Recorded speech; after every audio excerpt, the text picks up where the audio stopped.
భేష్ భేష్ భేష్. ఆ దుర్గమ్మ తల్లి కృప వలన ఎంత మంచి కోడలు దొరికింది మాకు. మా మనసులో ఏముందో చెప్పకుండానే చాలా బాగా అర్థం చేసుకుంటుంది. మా గురించి మీకంతగా తెలుసంటున్నారుగా, అయితే మీకు ఇంకొకటి కూడా తెలుసుండాలి. ఈ రోజు కూడా మేము దానికి కాదనే అంటున్నాం.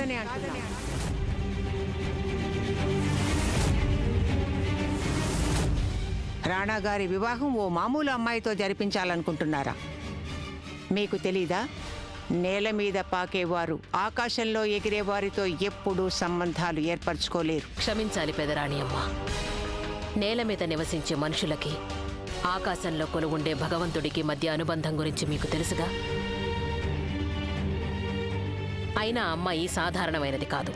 ఆమె వంశం కూడా గొప్పదే. ఆమీర్ కోట్లో ఉండే అత్యంత ధనవంతుల కుటుంబం వారిది.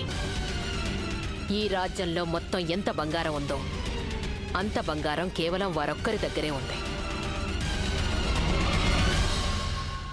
మీ ఆదేశాలను పాటించాం పెదరాణి అమ్మగారు.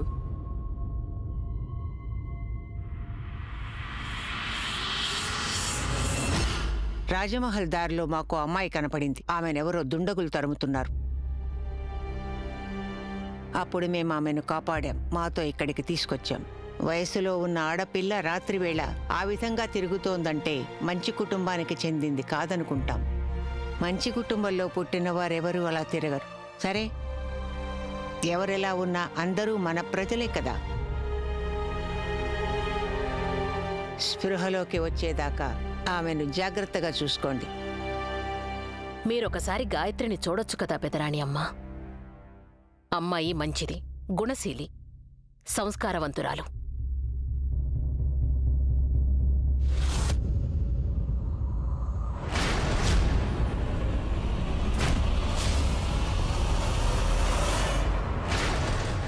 తను రాజకుటుంబానికి చెందినది కాకపోవచ్చు, కానీ తను మంచి పేరున్న కుటుంబానికి చెందింది. రాజమాత వేరే విషయాలు చెప్పే ముందు ఓసారి చూడండి, మహల్లోకి ఎవరొచ్చారో.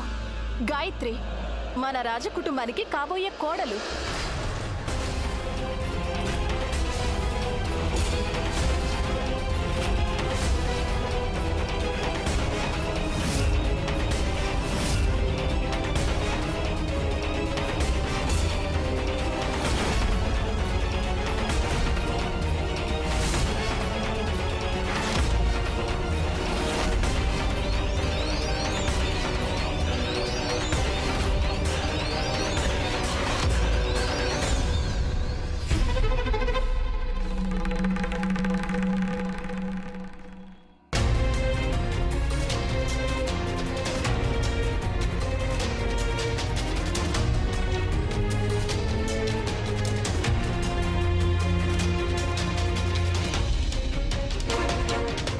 ఆగండి పెద్ద కోడలు గారు.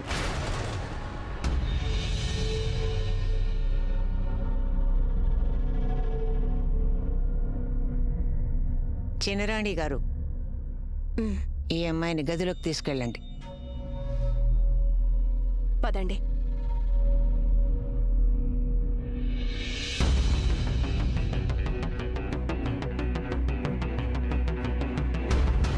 అయితే తనన్నమాట ఈ ఆమీర్ కోట్కి కాబోయే మహారాణి, మా రాణా ఇంద్రవదన్కి కాబోయే భార్య తనేనా?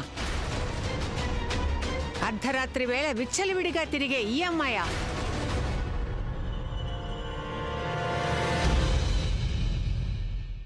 మేము ఆమీర్ కోట్కి పెదరాణి అమ్మాయిన మేము నిర్ణయిస్తున్నాం. ఈ వివాహం జరగకూడదు.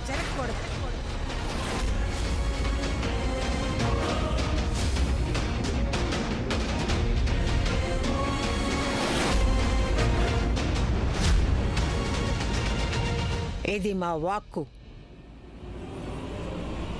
మా వాక్కే ఇక్కడ శాసనం.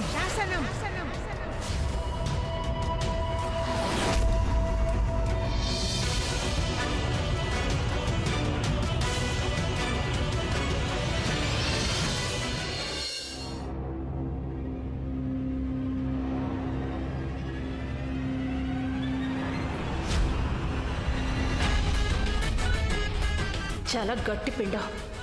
ఏం చేసినా సరే తప్పించుకుంటుంది. మేమనుకున్న దాన్ని బట్టి తనెక్కడే. సరే వదిలే, ఈసారి నీ మీద పిడుగు పడేస్తాను చూసుకో. కాలికి తగిలిన దెబ్బ తగ్గిపోతుంది, కానీ ఇప్పుడు నీ మనసుకు తగిలే దెబ్బ జీవితాంతం ఉండిపోతుంది. తలుపు తెరు. క్షమించండి చిన్నరాణి గారు. రాణా గారు ప్రత్యేకంగా ఈ గదిని ఎవరడిగినా తెరవకూడదని ఆజ్ఞాపించారు. అలాగే. అయితే ఒక విషయం చెప్పు, రాణా గారు దేన్ని బాగా ఉపయోగిస్తారు? తుపాకీనా లేక ఖడ్గమా? ఏంటండి? చెప్పు. ఖడ్గం.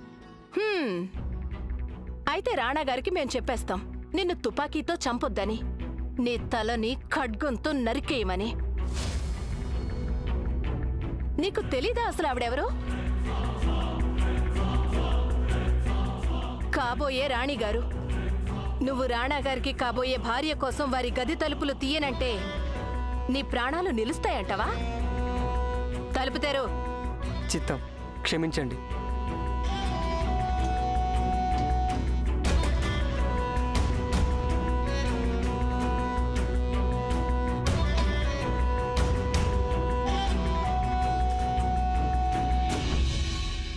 నిలబడ్డావేంటి? ఇక్కడ నిలబడి మాకు హారతిస్తావా? వెళ్ళెక్కడి నుంచి. చిత్తం.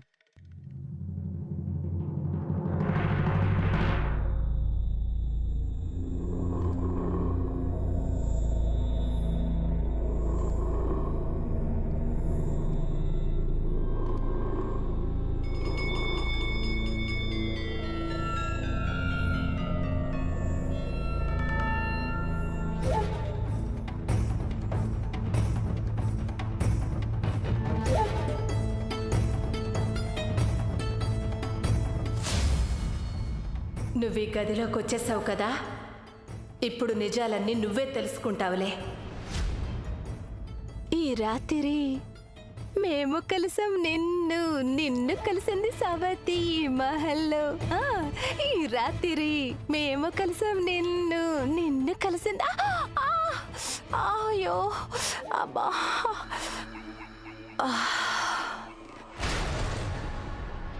గాయత్రి, ఇన్నాళ్ళు నువ్వు రాణా గారి ప్రేమలో పడి రాధగా మారిపోయున్నావు. అయితే ఇప్పుడు నువ్వు ఒకటి తెలుసుకుంటావు, నువ్వు రాధవి కాదు మీరావని. నువ్వైతే రాణా గారికి చెందుండొచ్చు, కానీ రాణా గారు నీకు సొంతం కాలేరు. ఎందుకంటే రాణా గారు మొదటి నుంచి సులక్షణని మాత్రమే ప్రేమిస్తున్నారు, అలా ప్రేమిస్తూనే ఉంటారు. అందుకే కదా గాయత్రి, ఇప్పుడు నీ అంతట నీవే ఈ వివాహాన్ని తిరస్కరిస్తావు. ఇక అందుకోసమని మేము ఏం చేస్తామంటే ఈ గదిలో నీ కోసం కొన్ని ఆనవాళ్లు వదిలిపెడతాం. అప్పుడు నీకు తప్పకుండా అర్థమై తీరుతుంది. ఇక మీ రాణా గారి మనసులో కేవలం కేవలం సులక్షణకే స్థానం ఉందని.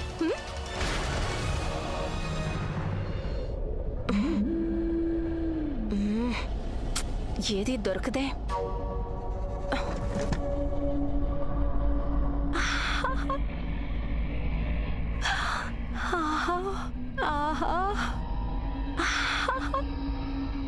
ఎంత చక్కటి ప్రేమలేఖ. ప్రేమలేఖ అంటే ఇలా ఉండాలి. మేము నిన్ను తప్ప ఇంకెవరిని వివాహం చేసుకోలేం. సులక్షణ.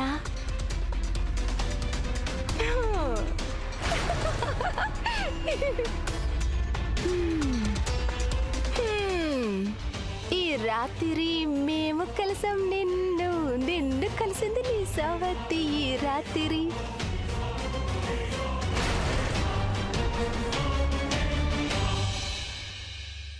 పెదకోడలు గారు, మీకు మాకు ప్రతి విషయంలోనూ చుక్కెదురే. ఉదాహరణకి మేం మన సంప్రదాయాల్ని మరవలేదు, కానీ మీకు ఇంగ్లీషు పద్ధతులు తప్ప ఇంకేవి గుర్తులేవు.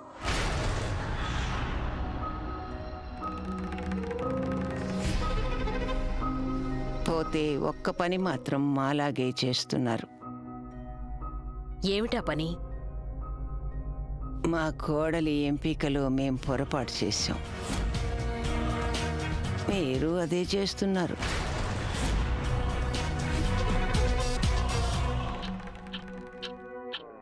రెండు పనులు ఒకేలా అనిపించవచ్చు పెదరాణి అమ్మ, కాని అదృష్టం వేరేగా ఉందిగా.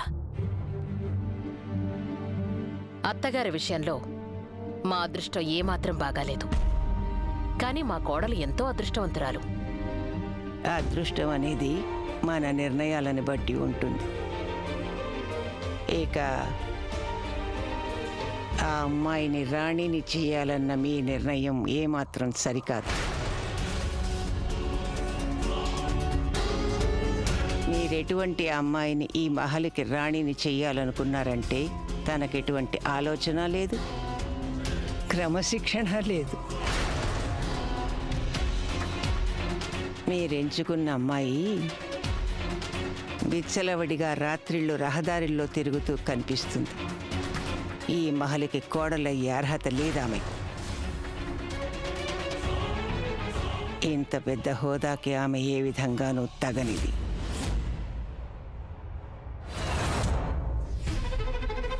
చూస్తుంటే మా పనికి మా అమ్మగారే పూనుకున్నట్టున్నారు. హోదాతో పాటు బాధ్యత కూడా ఉంటుంది పెదరాణి అమ్మ. రాజమహలులో కడుగు పెట్టాక ఇక్కడి పద్ధతులన్నీ నేర్చుకుంటుంది. అయినా మేము చెప్పాం కదా, ఇప్పటికే బాగా సమయం మించిపోయింది. నిశ్చితార్థం జరిగిపోయింది. అయినా వివాహాన్ని ఆపవచ్చు కదా.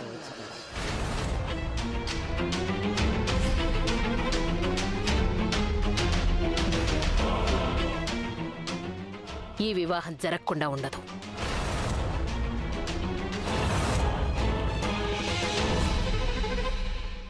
అయితే మేము ఈ వివాహాన్ని జరగనివ్వకూడదని నిర్ణయించుకున్నాం.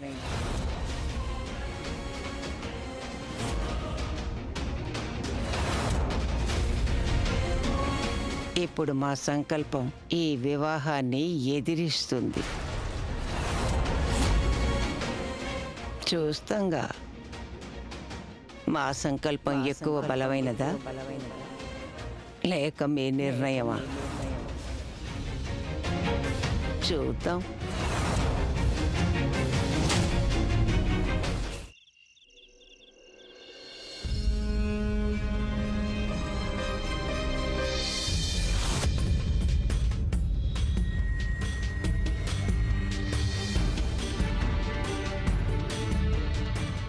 నేను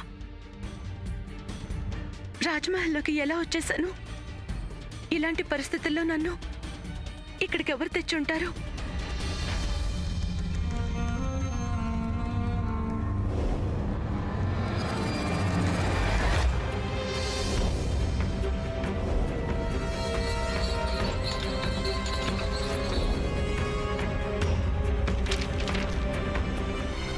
భగవంతుడా, రాజమహల్లో అందరూ నన్ను పరిస్థితుల్లో చూసుంటారా? రాజకుటుంబంలో అందరూ నా గురించి ఏమనుకుంటారు? అమ్మకి నాన్నగారికి దీని గురించి తెలిసిపోతే ఎలా? అందరూ నన్ను పరిస్థితుల్లో చూస్తే నా పరువు పోతుంది.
రాణాగారి మొదటి భార్య ఈవిడే అనుకుంటాను. ఎంత అందంగా ఉన్నారో. నేనిక్కడ ఉండకూడదు.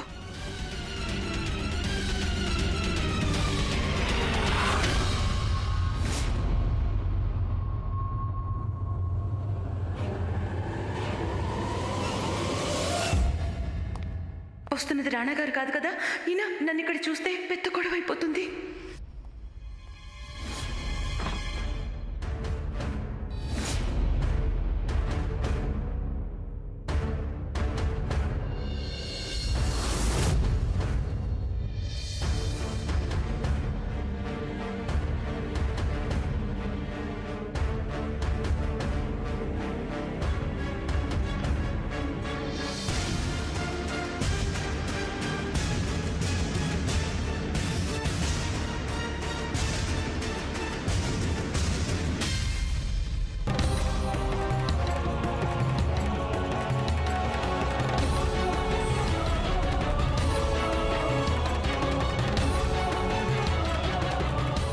రేపే మా వివాహం,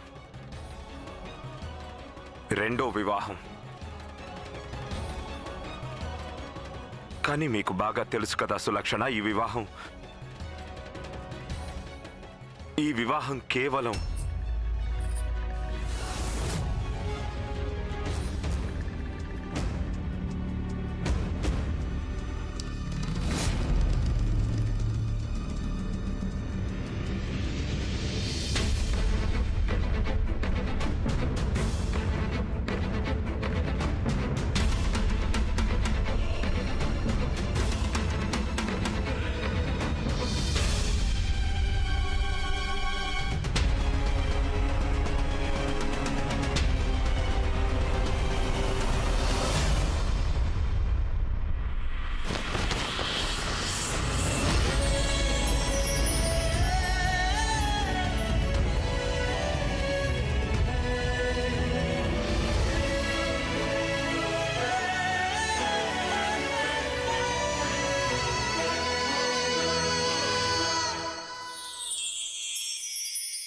మీరిక్కడేం చేస్తున్నారు? అది నేను రాణా గారు,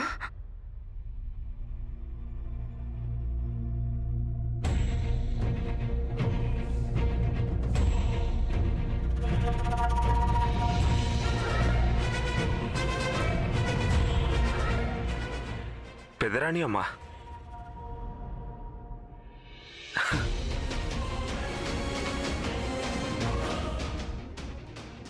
గాయత్రి, వీరే మిమ్మల్ని ఇక్కడికి తీసుకొచ్చారు. వీరు రాణా గారి నాన్నమ్మ గారు, ఈ రాజకుటుంబానికి పెదరాణి అమ్మ.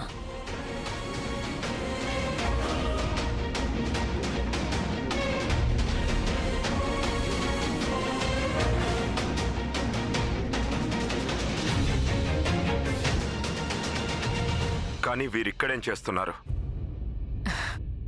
గాయత్రికి ఈ రాజమహల్ కొత్త కదా రాణా గారు, అందుకే ఈవిడ పొరపాటున ఈ గదిలోకి ప్రవేశించారు. పాపం ఆవిడికి తెలియదు కదా ఈ గదిలోకి ఎవరి రాకపోకలు మీకిష్టం లేదని. చూస్తున్నారు కదా ఎంతగా కంగారు పడుతున్నారో ఈవిడ. ఈ గదిలోకి ఎవరి రాకపోకలు మీకిష్టం లేదని. చూస్తున్నారు కదా ఎంతగా కంగారు పడుతున్నారో ఈవిడ. కాళీమాత గుడి దగ్గర కొందరు దుండగులు ఈవిడని చుట్టుముట్టేశారట.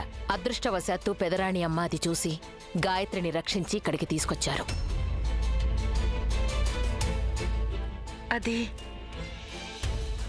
అది ఏమైంది? ఇప్పటికే ఆలస్యమైంది, అవన్నీ తర్వాత చెప్పొచ్చు. ఈవిడ వెంటనే తమ ఇంటికి చేరుకోవడం అవసరం. వీరి తల్లిదండ్రులు కంగారు పడుతుంటారు. మనం తీరిగ్గా తర్వాత మాట్లాడుకోవచ్చు. రాణా గారు, మీరు వారిని ఇంటి దగ్గర దిగబెట్టండి.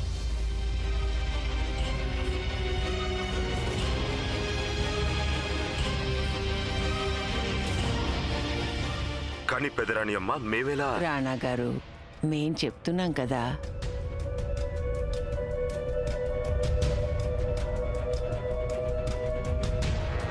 అలాగే పెదరాణి అమ్మ, వెళ్దాం రండి.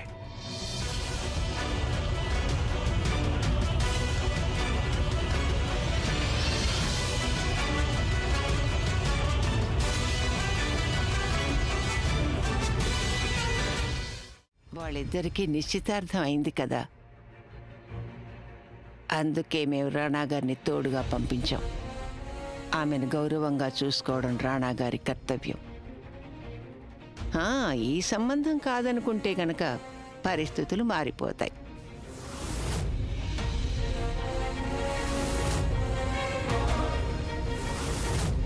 ఈ నిశ్చితార్థం కేవలం రాజమాత కోరిక మేరకు జరగలేదు. దానికి రాణాగారు కూడా పూర్తిగా సమ్మతించారు.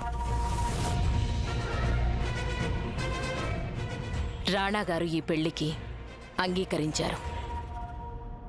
అప్పుడప్పుడు కొందరు అలా సరే అనొచ్చు, అప్పుడప్పుడు బలవంతంగా కూడా సరే అనిపించొచ్చు.